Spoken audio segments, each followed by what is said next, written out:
बहुत समय पहले देवताओं और असुरों के बीच लगातार युद्ध होते रहते थे, लेकिन एक ऐसी घटना घटी जो बहुत कम लोग जानते हैं।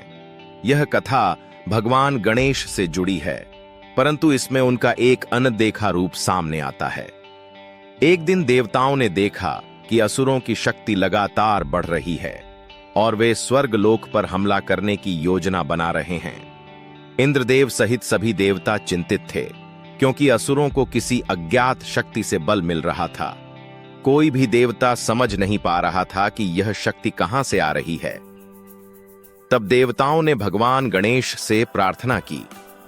गणेश जी ने अपनी दिव्य दृष्टि से देखा कि असुरों को यह शक्ति उनके पुराने गुरु शुक्राचार्य की तपस्या के कारण मिल रही है, जिन्होंने असुरों के लिए अमोघ मंत्र साधना कर ली थी।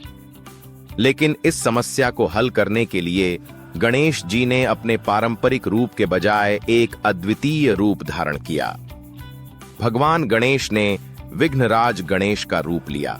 इस रूप में उनकी सवारी थी एक दिव्य हाथी, जो अदृश्य था और उन्हें किसी भी शक्ति से अप्रभावित बनाता था।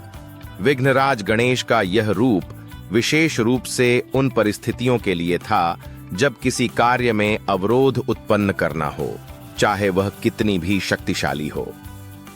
विघ्नराज गणेश ने शुक्राचार्य की तपस्या के बीच विघ्न डाल दिया।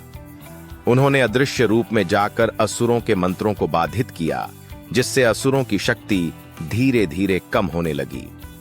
शुक्राचार्य को अपनी तपस्या में विघ्न महसूस हुआ, परंतु वह इसे समझ नहीं पाए।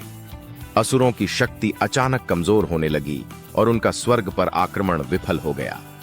इस प्रकार विघ्नराज गणेश ने देवताओं को संकट से बचाया और असुरों के अत्याचार को रोक दिया।